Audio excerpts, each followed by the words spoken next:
Well, my professional name is Christian Holder. The name on my passport and birth certificate is Arthur Christian Holder.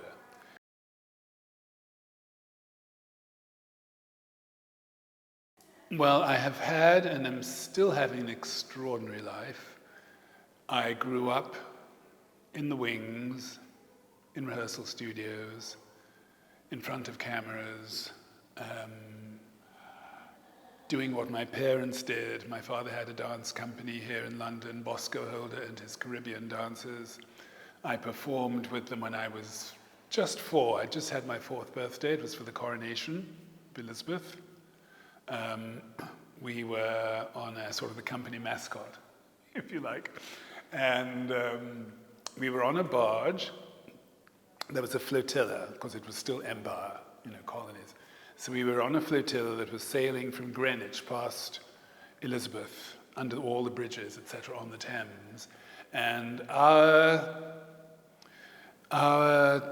barge was sponsored by Tate & Lyle, sugar, because we were representing the sugar industry, the British colonies, and we were having a ball. I mean, it's so totally non-PC now. But at the time, oh boy, that's one of my first memories. And Daddy would choreograph, because it's a long voyage, so he would choreograph maybe 16 or 32 bars of music, of really set moves. And then everyone would then when that was done, everyone would just do what they wanted to do, improvise, etc., so get ready.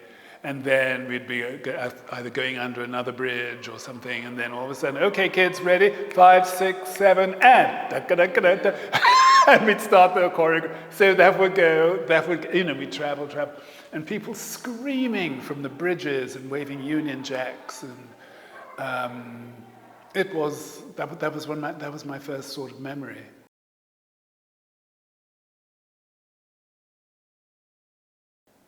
Wonderful. So we were at 53 Aberdare Gardens, and a wonderful soulmate of mine, I'm still in touch with her now, all these years later, Julia Beddoes. She lived at 59 Aberdare Gardens, and her family owned the entire house. Now, Julia's mother, Janet, was a wonderful, wonderful woman who had danced in her younger years. And Julia's mother, in her living room, which was on the ground floor, giving out onto the garden, she had a ballet bar along one wall. And Janet Beddoes gave me my first formal sort of pre-ballet lessons. So I learned the positions, I learned the port de bras, moved across, Julia and I, moved across the floor, etc. That was lovely. And then when that went so far and she couldn't continue sort of coaching me, so she introduced my parents to a wonderful woman who lived not far away in Broadhurst Gardens, which is just behind Finchley Road there. And her name was Laura Wilson. She was no longer really accepting students, but she made an exception. And so I had private lessons from Miss Wilson. Not every day, maybe twice a week, 3 times a week. Cicchetti. So it was very, because Pavlova and Cicchetti, the man, whose technique, it was, so we learned all the enchaînement, all of that I learned, which was really, really fab. So that was Miss Wilson. And then she had to go away, and for a while, she had a connection with Marie Rambert. So I didn't actually study with Rambert, but I believe there was a Helen Walska, and I'm not sure what the relationship is with Rambert, but it was, so it was Laura Wilson, Helen Walska, and then from there, then I sat my 11 plus, and then went to the Corona Academy Stage School of Dramatic Art. And that's where my ballet mistress was Isabel Florence, who had studied with Nikolai Legat, and also his daughter primarily, but occasionally with Nikolai. And his syllabus, his technique was the Mariinsky, because in his class before the revolution would have been Vaganova and all these people that then rose. They chose to stay with what had then become the Soviet Union, and they developed that. But he was Imperial, the Royal Imperial Mariinsky Theatre. And so from Cecchetti, which was all these round lines, it was much more allongé, and there were long lines, and that was Miss Florence. My first meeting with Miss Florence was, we were scheduled, okay, ballet class and studio, whatever, and we go in. And, she'd look. And she came, and she said, "Hello, and what is your name, young man?" I said, "Hello, I'm, Christian Herne." She said, "Oh, and have you studied ballet before?" And I said, "Yes, I have." "And who is your teacher?" "Laura Wilson." "This boy has had excellent training. Go stand over there." I kid you not. I kid you not. And that's how it started. That was Miss Florence.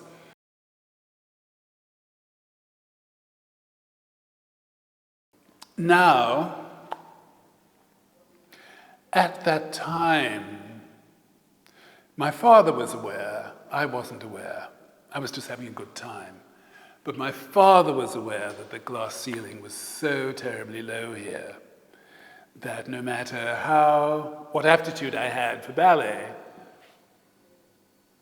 there was not going to be a future for me here.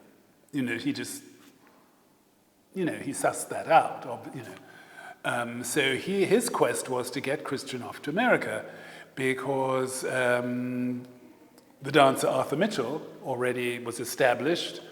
The door was that much more ajar. This was a bigger pool, and he felt that I would have a better chance there. I could have followed him to do sort of ethnic work, Caribbean work, African work, etc. That's fine. But he had made sure I had a classical technique, and he only wanted me to have the technique so I could do other things. But I fell in love with it.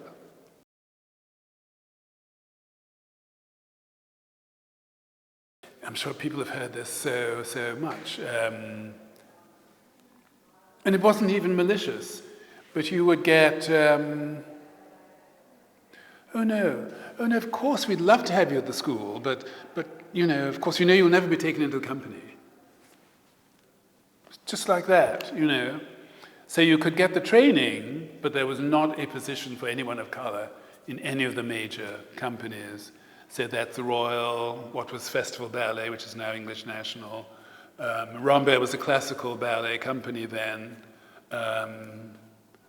They were all white. So it was a cul-de-sac. What could you do if you had talent?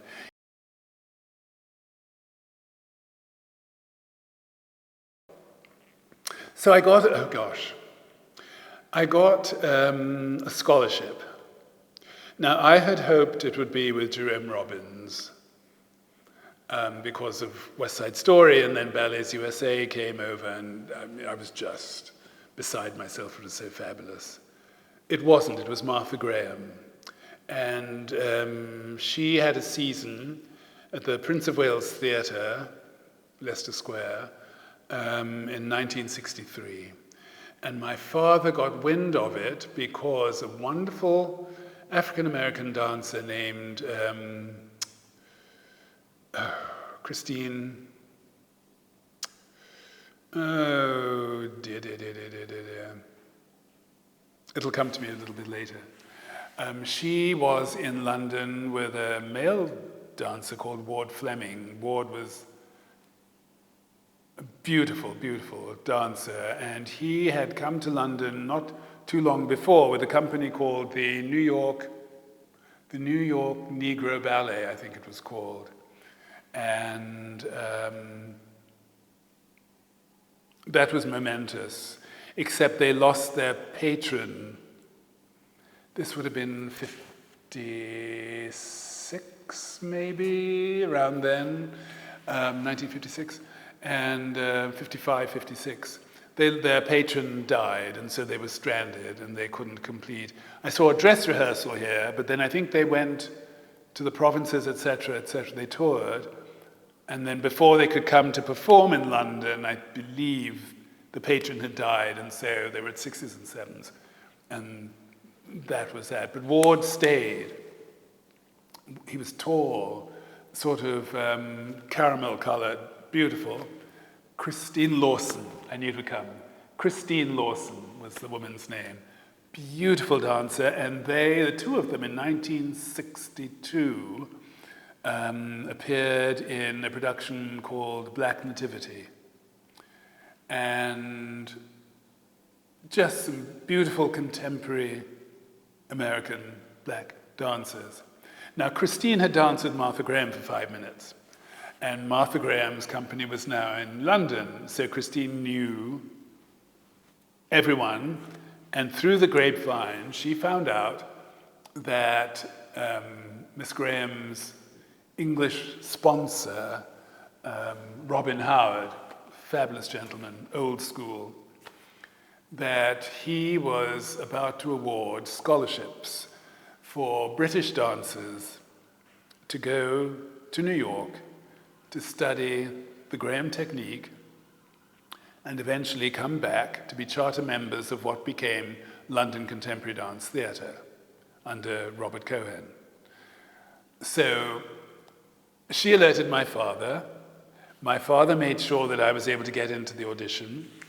He went, and we were on this, it was on the stage, Prince of Wales. He went and sat up in the balcony, chewing his knuckles, I'm sure. And we did all the floor work, etc., and went across the stage, and Miss Graham came up over there was a little bridge over the orchestra pit. She came up with Bertram Ross, and she read the names of the people. There were maybe 12 or 15 of us, and only 6 were awarded scholarships, and I was one of the 6. And that was wonderful. That was wonderful. And my parents basically said, yes, good, Chris, fly, fly, fly, go, go.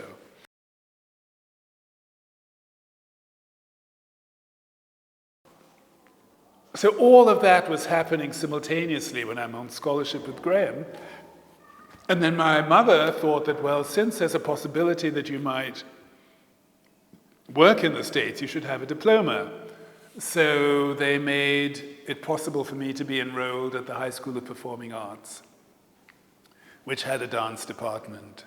So because I was studying with Graham, there were 2 what they called majors. You could major in modern or you could major in ballet.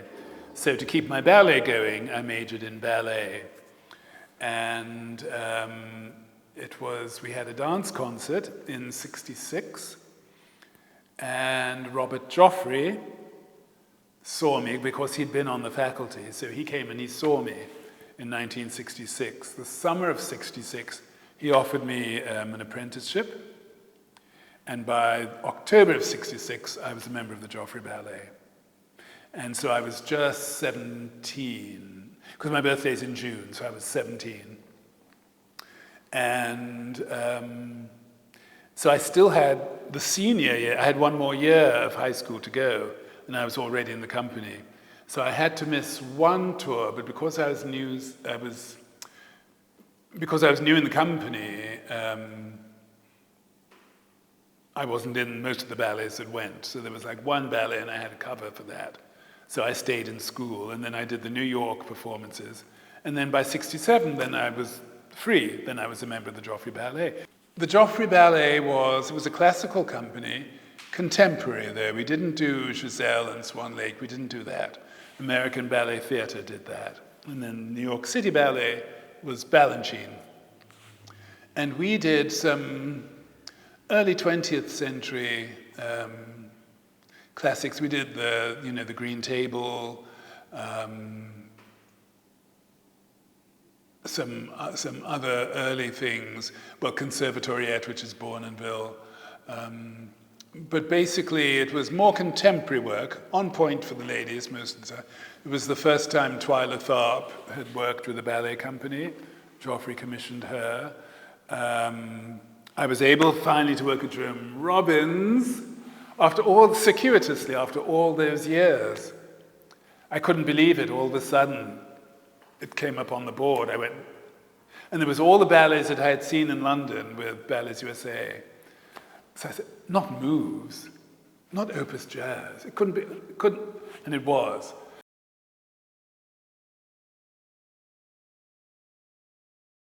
And then to come back in 1971, so I left in 64. In 1971, the Joffrey came back to perform for 2 weeks. Well, I came back with the Joffrey to perform for 2 weeks at the Coliseum. And I was the leading dancer at that time. So it was like, hometown boy, did good. It was one of those. And it was wonderful. So I came back, got excellent reviews. The company's so-so. I got personally excellent reviews. And that was the first time I'd really been back. I'd come for a couple of Christmases. But that was sort of the beginning of realizing that even though my life was in New York, London was always home. And then I came back again in the 80s. And that was the beginning for me of because when my parents left, when it became obvious that I was going to have a career in New York, that meant that for my parents, I'd flown out of the nest. It was just the two of them. My father's parents were still alive at that time in their 60s and 70s. He missed them. There was Enoch Powell. So there was all of that going on. And he just said, my mother's name was Sheila. He said, Sheila, this doesn't make sense. I can't keep going on with this. I want to go back to Trinidad and be with my parents. So he took my mother. I found out much later, kicking and screaming, because she did not want to go, even though it ended up being the right decision. She did not. She was a London girl. It was that's go back to Trinidad. Oh no, And he always used to say to anyone who would listen, if something happens to me, if I make sure Sheila gets her ass out of here. She doesn't belong here. She belongs in London with Christian. And he made it happen. So I was able to move back to London from New York and provide a home for my mother's golden years.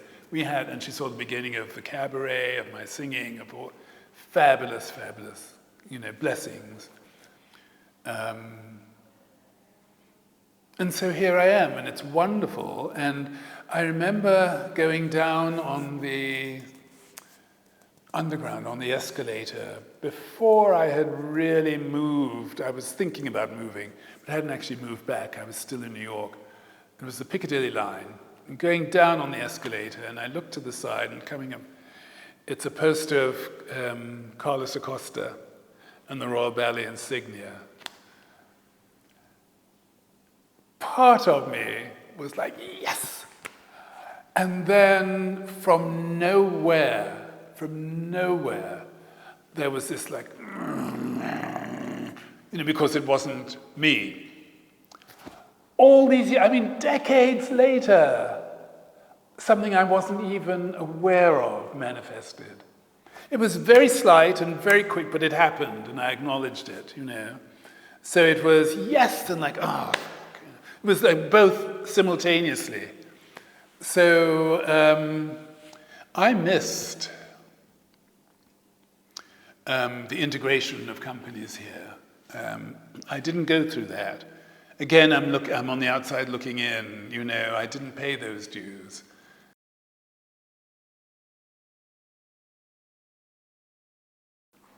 Well, I'm looking at my whole life as my career.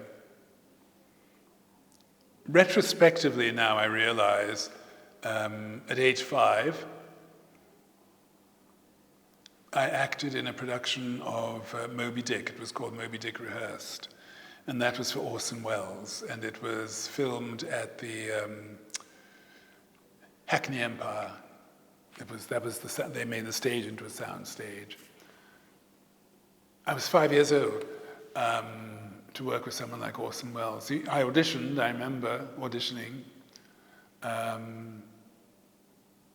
It was never finished. I don't know where the footage is. It's in a canister somewhere. My part was finished, and I remember he thanked me. Okay, so there was that.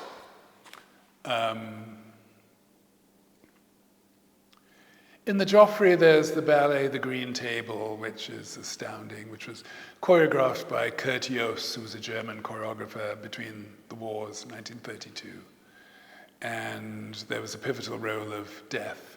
It's based after those medieval woodcuts, you know, where you have Death as the figure in a skeleton with a scythe, and he takes all his victims, etc.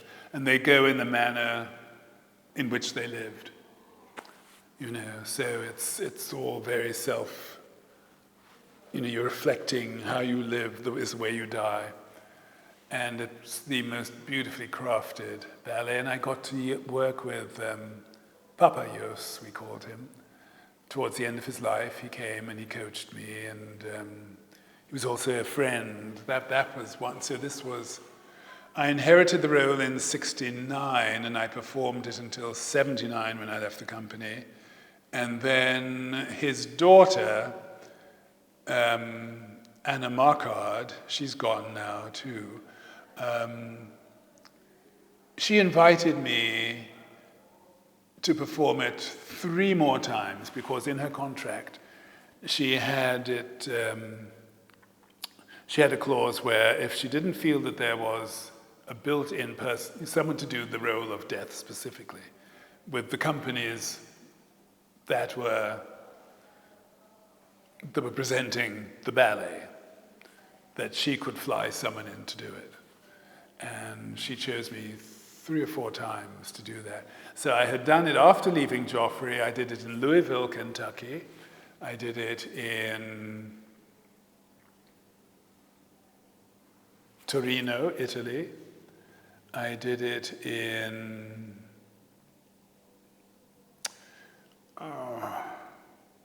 Helsinki, Finland. And then the last one was in Essen, in Germany, which was wonderful for me because that's where the ballet was actually created.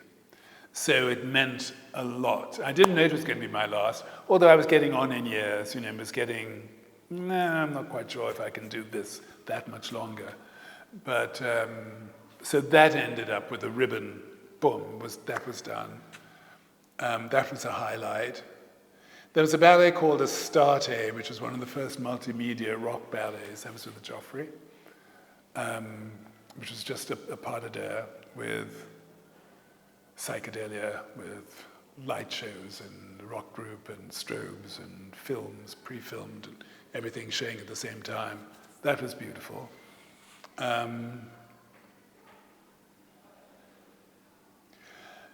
Then, starting my career as a singer. I almost said who knew, but someone knew, because I'd been around it all my life. My father played piano, my mother sang, they had a cabaret act together. Been around it all my life. I knew that I could put across a number. Yeah, I knew I could sell it, no problem. But I didn't have the technique. And somebody who had seen me perform, it's the universe at work. I had gone to this place in Brasserie ZL, and this woman came over to me. It turned out she had also been in New York in the 70s. She'd seen my entire career in the 70s. I was here in London.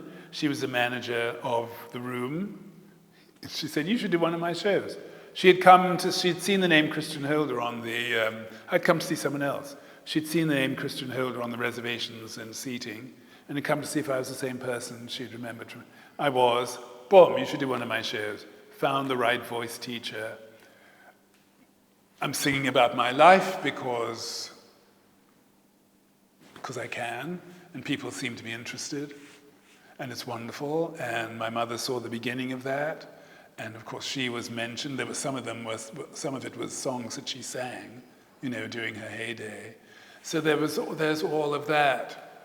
I've choreographed for ballet companies, mostly in the States. I've designed costumes for ballet companies.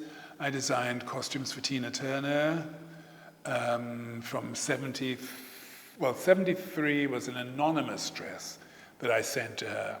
And then in 74 was when we actually met.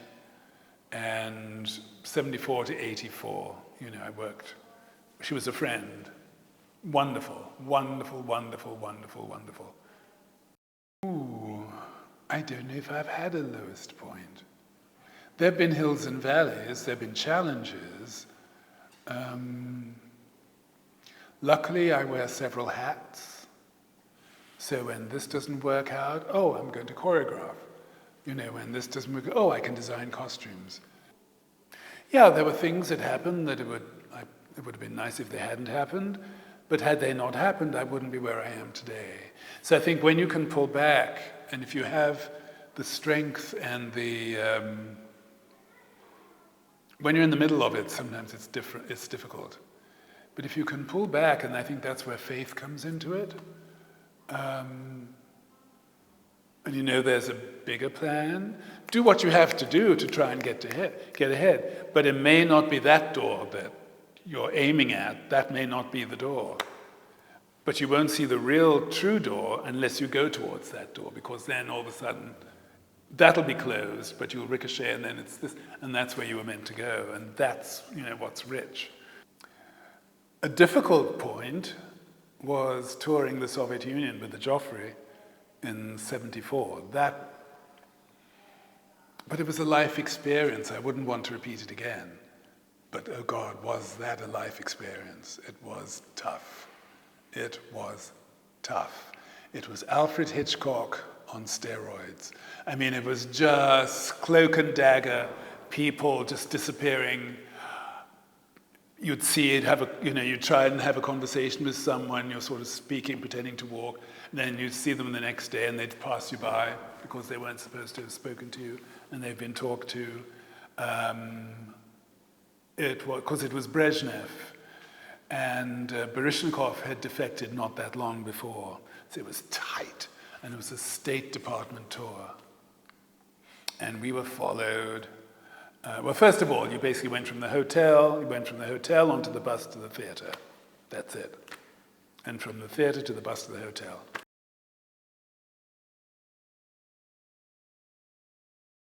Ideal body. Well, gosh, that's changed, hasn't it? Because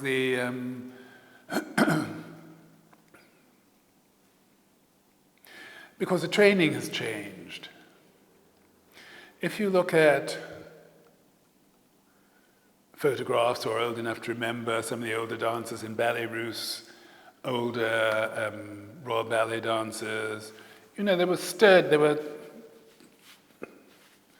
more meat on them, more muscle, because that's how they were taught, because with Cecchetti and RAD and all of that, you did 16 grand battements flat, 16 grand battements relevé, you did, it was about repetition, so you got strong. And now there wasn't gyrotonics, and there wasn't Pilates, and there weren't all the instruments, where you can stretch and you can do this and you can put this on your foot, and because then you're like an athlete, you're like a gymnast. The muscle becomes longer. so the leg can go higher. Now, whether that transmits into making an artistic statement, I don't know. But as an athlete, it's fabulous. It's more flexible. You know, if you look at Misty, I mean, look at what that body can do. You know, that's astounding. It's astounding. Whatever color you are, that's astounding. You know, and so then you work on strength. You find your foibles. You find your weaknesses. You know, I have to work on this, etc., etc. But as far as God's gift, it's all changing. It's all changing. I don't know if I would have a chance if this body came up now, today.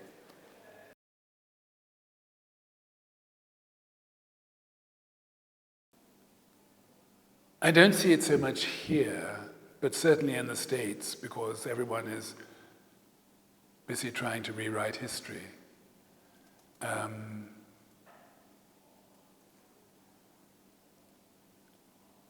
it's scary because there's an element of desperation in it. To not allow, should I go there? Descendants of people who were responsible for the plight of black Americans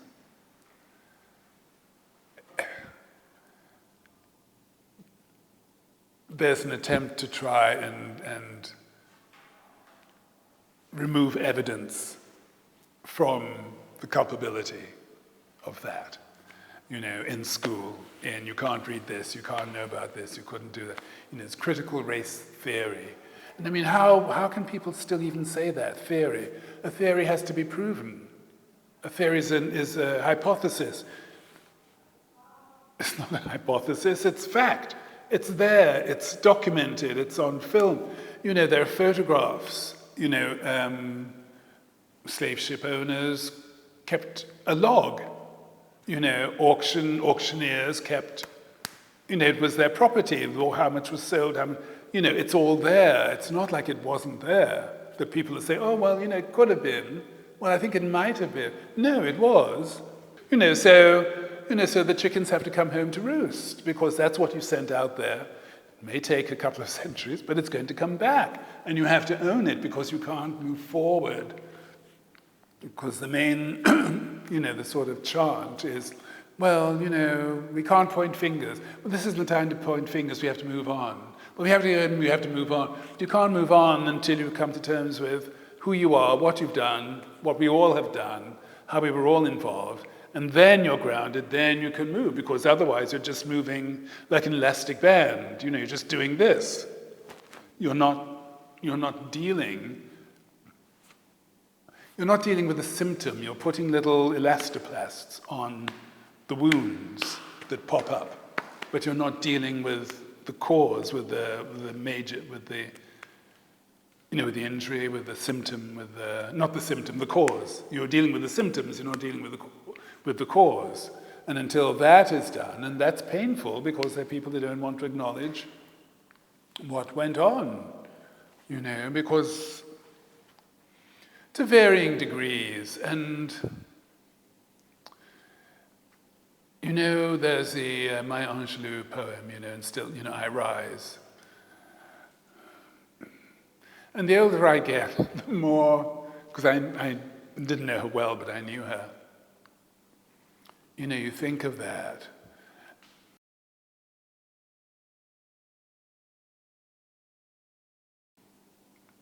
I don't know, is it ongoing forever and ever? Of course, there have been some fantastic steps forward, both culturally and within the arts. My career has always been integrated. I didn't seek that out. That's what was offered to me. That's what I did. That's how I lived my life. I don't know. I mean, I wouldn't say it never occurred to me. It did occur to me. But I never felt the need to go and dance for Dance Theatre of Harlem. I don't know about Ballet Black. I wasn't brought up in these times. You know, for me, mainstream. So there's that rude awakening. Do you see color? I mean, you have to see color, but is color part of the mainstream, or is it always on the outside?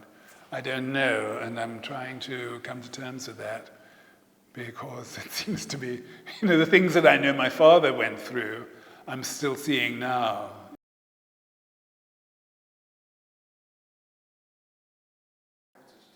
Don't do it. Don't do it.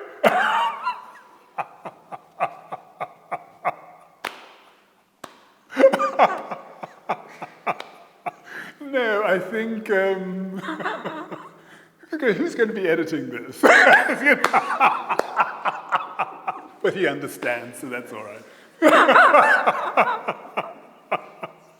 Because, first of all, no, but seriously, if you have to ask questions, and if you have to say, well, should I, shouldn't I, well, I don't know, I really want to, then don't do it.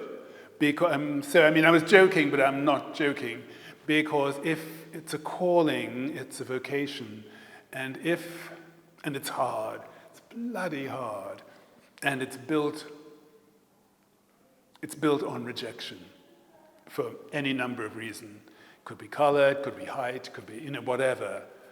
Auditions, I still audition, and you still get a little crestfallen if it's, it comes up, sort of like, oh, dear Christian, well, the role of such and such has already been cast, but thank you so much for coming in, if you get that, because you have to puff yourself up to do it, and that energy has to go somewhere if you're not chosen.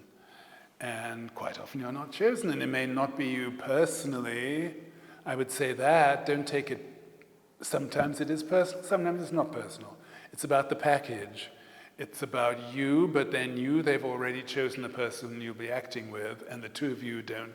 So when Jerry Robbins came, he said, I'm sorry I took you out, it was just, because I'm getting, because I'm 6'4", and everyone's 5'8", so I auditioned for Fosse, on Broadway, and it was lovely. He said, oh, I'm so sorry, Christian, I can't do it because all the 12 people, they've all left the company. It has to be ensemble. So you just never know, you don't know why, and you're not always told why.